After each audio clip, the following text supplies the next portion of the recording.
Black Maria e o Luffy. A gente sabe que o Luffy tem várias possíveis ligações com o Joy Boy e com o Nika, mas isso me chamou muita atenção a forma como o Luffy foi desenhado. E o que me chamou muita atenção é esse cabelo e a sobrancelha do Luffy. Isso deixou o Luffy igual ao Nika. Isso pode até revelar a possível aparência do Deus do Sol. Imagine se o próximo Gear do Luffy surpreende a todo mundo e ele vai usar punhos de fogo dessa forma. Fortes ficam na sua forma animal completa e perdem completamente a consciência, sendo bestas incontroláveis. E se a fruta do Luffy for realmente um modelo Zoan, modelo Lunari ou até mesmo Nika, Deus do Sol, explicaria porque nem o nome Lunari nem o nome dessa fruta poderiam ser citados. Eles os mudaram para apagar a história, para que ninguém descobrisse.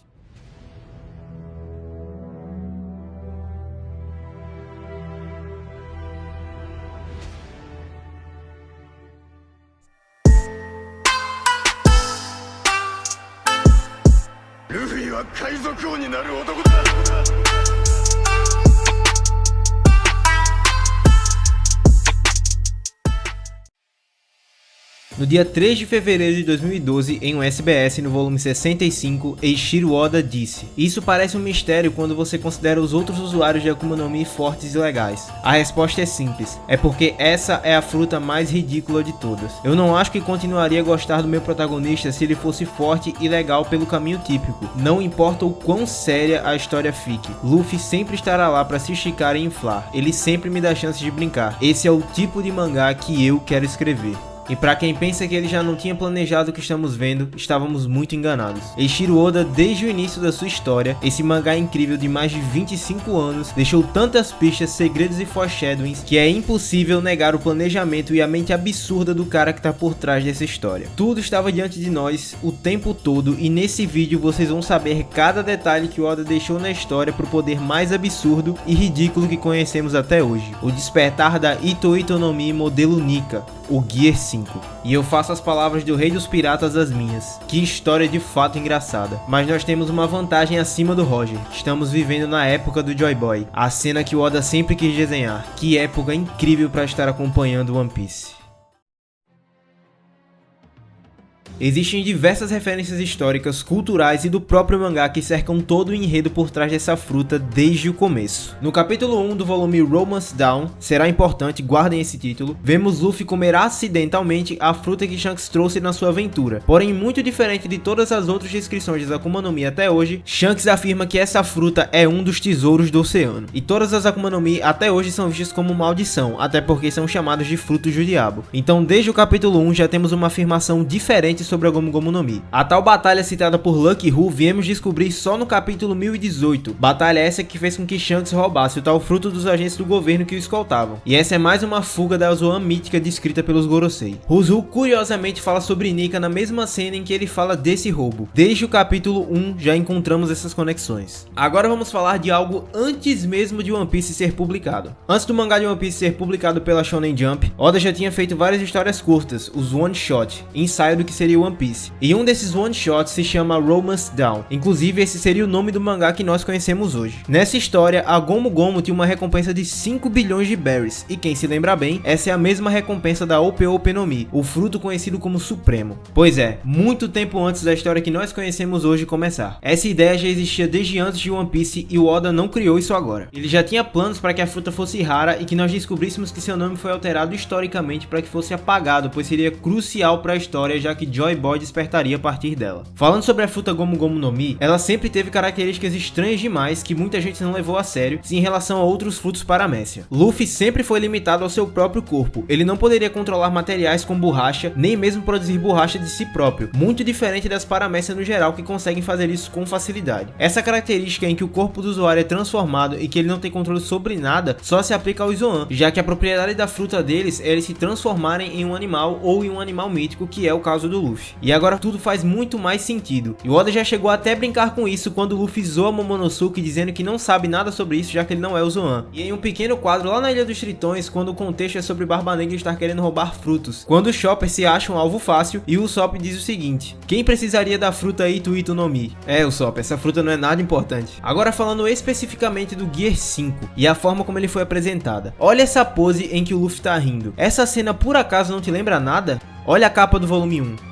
Agora observem essa outra cena, quando o som do sino dourado finalmente ecoa em Skypiea, libertando todos da opressão do Enel e acendendo a chama antiga Chandoriana, fazendo todos rirem e serem libertados por completo. Luffy reproduz a mesma pose do seu despertar no Gear 5, quando os tambores da libertação começam a soar e o povo de Wano está cada vez mais próximo do amanhecer, pois agora o guerreiro da libertação chegou. Até mesmo, entre aspas, a sua nova risada já apareceu no capítulo 514, quando Luffy está na Ilha das Mulheres, logo depois da sua derrota humilhante lá em Sabaody, paralelo com o capítulo 1043, que é a derrota do Luffy e a ascensão do Joy Boy. Observem os kanjis da risada do Luffy nessa cena, e a mesma expressão que ele faz nesse mesmo capítulo 1044. E o mais interessante nesse capítulo é a fala da Shaki sobre o futuro do mundo, quando ela diz o seguinte: uma onda jamais vista se aproxima, eles não podem parar essa onda, prestem atenção, conseguem ouvir? Essa era começou a mudar. E mais uma vez, isso não é uma coincidência, essa frase claramente é referente ao som dos tambores, assim como Zunisha fala. E outra curiosidade é que no anime tem uma cena muito simbólica em que Luffy tá em cima da mesa em um banquete, batendo uma panela como um tambor e cantando Sake de Binks, música muito provavelmente composta por Joy Boy, e vamos falar nisso mais à frente. Por fim, mesmo sem termos percebido, Oda já tinha deixado diversas dicas. Ele já tinha planos para que a fruta fosse rara e que nós descobríssemos que seu nome foi alterado historicamente. Depois da irônica introdução do Nika, na mesma cena em que descobrimos que a Gomu Gomu no Mi foi roubada, Oda começou a brincar com capas coloridas, já que o momento em que ele mais queria estava chegando. Como vocês viram no vídeo, a capa que mais deixou claro o Gear 5 foi a capa do capítulo 1028, em que Luffy tá na mesma aparência do seu novo Gear e, claro, igual a figura do Nika. Mas sabe o que mais existe nessa capa colorida? No visor do Sop tem o número 800 e várias vezes escrito It's not play. Isso não é brincadeira. Se voltarmos ao capítulo 800, a grande frota diz o seguinte: como os seus seguidores, nós juramos nos tornar escudo e a lança do nosso Weabun. Curioso que eles não disseram espada e sim lança, arma essa que Nika utiliza. Ele também tem uma espada, mas vamos focar primeiro na lança. Lá no capítulo 66, no início do mangá, o Zeff afirma: mesmo um homem equipado com as armas mais poderosas pode ser perfurado pela lança da coragem. E essa é mais uma referência ao Nika, já que o Kaido, antes da batalha com Luffy, afirma: venha Mugiwara, eu vou te mostrar o maior exército do mundo. E depois de seu discurso de escravidão, os tambores soam e ele será perfurado pela lança da coragem, que é o Nika e o Luffy. Ah, e é claro, no primeiro capítulo também, o primeiro animal que vemos o Luffy derrotar quando ele domina o seu fruto é uma serpente do mar, que é basicamente uma serpente dragão como o Kaido. Na capa do capítulo 1036 encontramos 1967 Soleil, que é algo como O Sol. Esse nome é o nome de um filme que foi inspirado em uma música. O tema desse filme é sobre a discriminação contra os negros, que é inspirado na canção que conta a dor dos escravos negros levados para o Caribe. Agora lembram-se da lenda do Joy Boy da Enciclopédia das Coisas que Nunca Existiram?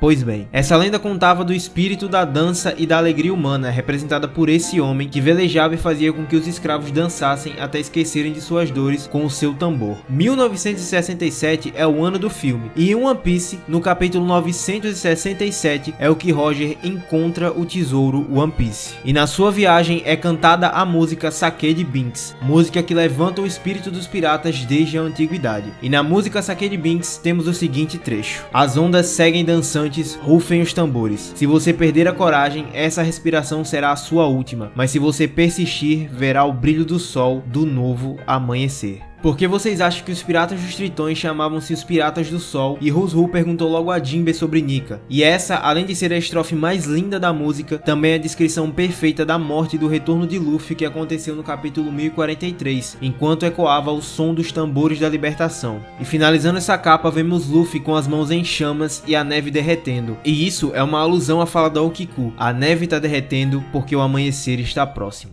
Opa, uma pausa rápida aqui na edição desse vídeo. Uma coisa que quase esqueci de mencionar é em Drum, a Ilha dos Tambores. Quando Luffy já venceu o Apu e tá indo embora da ilha, à luz da lua cheia, Kureha diz o seguinte: então a vontade dos D ainda vive. E nessa mesma página, Luffy tá reproduzindo a pose do Nika, fazendo todo o bando dele rir. Eu não poderia deixar passar essa. E ainda existem outros milhares de detalhes ao longo da obra que, se eu fosse contar aqui, o vídeo teria uns 30 minutos. Mas fica mais do que claro que o Oda deixou tudo escrito e todas as dicas ao longo da obra desde o seu início. O dia do amanhecer tá cada vez mais próximo. E agora vamos falar mais sobre a fruta Zoan mítica Ito Ito no Mi modelo Nika do Luffy. Esse poder é descrito pelos Gorosei ao longo do capítulo, onde eles dizem: seu corpo tem propriedades de borracha, ele pode lutar da maneira que quiser, fazendo as pessoas sorrirem por onde passa. Ele é o guerreiro da libertação, também conhecido como Nika, o deus do sol. O despertar dará ao corpo de borracha ainda mais força e liberdade. Esse é o poder mais ridículo do mundo. E é tudo que o Oda queria naquele SBS que eu falei pra vocês no início desse vídeo. E não tinha como ser mais perfeito a fruta que nos foi revelada com tudo que o Luffy é. Foram longos 1043 capítulos do Oda segurando essa revelação. E ele sempre quis que o fruto do Luffy fosse ridículo e engraçado. E agora estamos vendo ele no seu ápice. É incrível ver o Luffy nessa forma, se divertindo diante do perigo e rindo sem parar. É literalmente o garoto alegre Joy Boy diante de nós. Assim como o próprio Kaido tinha visto no Luffy, quando ele diz que quanto mais a situação fica perigosa, mais o Luffy ri. E claro, isso faz todo sentido com a lenda que foi dita por Ruzu, um guerreiro formidável que fazia com que todos rissem sem parar, esquecendo de seus sofrimentos. E isso serve até pra nós que estamos lendo, porque é hilário ver o Luffy lutando dessa forma e rindo desse jeito. E por mais que seja um fruto mítico, ele ainda depende totalmente da criatividade do Luffy pra ser forte. Como os exemplos que temos na história, os frutos Zoans míticos têm propriedades diferentes dos Zoans normais, que apenas transformam-se nos animais. O fruto mais próximo do Luffy é a Ito Ito no Mi mítica modelo Buda, que é a do Sengoku e que dá a ele poderes extras além de se transformar no Buda. Marco também é outro grande exemplo de uma fruta Zoan mítica, que tem poder das chamas especiais. Luffy, ainda que Zoan, tem o despertar de uma paramécia, ele controla o ambiente quando rebate o Boro Breath do Kaido. E é muito incrível ver que o Oda realizou o que ele sempre quis fazer na obra e ele tem liberdade para fazer o que ele quiser com o personagem. Mas ainda nos resta saber como essa fruta se originou e de onde é a sua origem. E claro, quem foi o deus do sol, Nika. Como descrito pelos Gorosei, Nika era o guerreiro da libertação e isso é com certeza a origem do seu mito. E por onde quer que ele passasse, todos cairiam na risada em vê-lo. E isso com certeza também faz alusão ao fato de ele ser alguém que libertava ilhas, reinos e povos da tirania e da opressão que eles viviam. Acontece que Luffy sempre teve essa mesma vontade desde o início da obra. Todas as ilhas por onde Luffy passou, ele sempre derrotou um inimigo, libertando o povo da ilha de onde ele passava. E isso revela a origem do Nika. Vamos falar da referência mais gritante sobre Nika da história do mangá e que embalou a cena mais linda desse capítulo, a pose de Luffy e de Nika sobre a lua cheia. No capítulo 253, Vert, Luffy dança na mesma pose em que Nika ao som dos tambores diante da fogueira. Lembram-se de tudo que eu falei sobre a lança? Luffy segura uma colher nessa hora, porém, comparando as imagens, ele estaria segurando apenas a lança em suas mãos. Mais uma vez, Luffy ligado à lança de Nika. Acontece que assim como na cena do capítulo 1043, Luffy também dançava a luz da lua, lua essa que representava um D nesse momento. Todos nós sabemos através da história de capas do Enel que todas as raças do céu são na verdade da lua. Na história de capas vemos três raças que conhecemos, Chandorianos, Bilkans e Skypians. Porém, se olharmos atentamente para a imagem, vemos uma quarta raça descendo do céu. Essa raça com certeza representaria os Lunarianos. É dito que os seres da lua desceram para a terra por falta de recursos na lua, porém aquela tal raça desceu muito antes deles. O Oda propositalmente não nos mostrou as costas dessa raça, ou seja, não podemos ver as suas asas. Talvez seja para esconder as asas negras e as chamas. Porém, o que mais me chama a atenção até hoje é isso. Observem o chapéu. Se dermos continuidade na imagem, o chapéu tem o mesmo formato do chapéu de palha. E olhem só, todo o povo alado usa lanças como armas. E do lado desse ser que desceu primeiro da lua, temos uma grande figura de sol. Figura muito parecida com o sol que aparece no kimono de Luffy lá no início do arco de Wano. Eu preciso dizer mais algo? Tem mais referência que isso?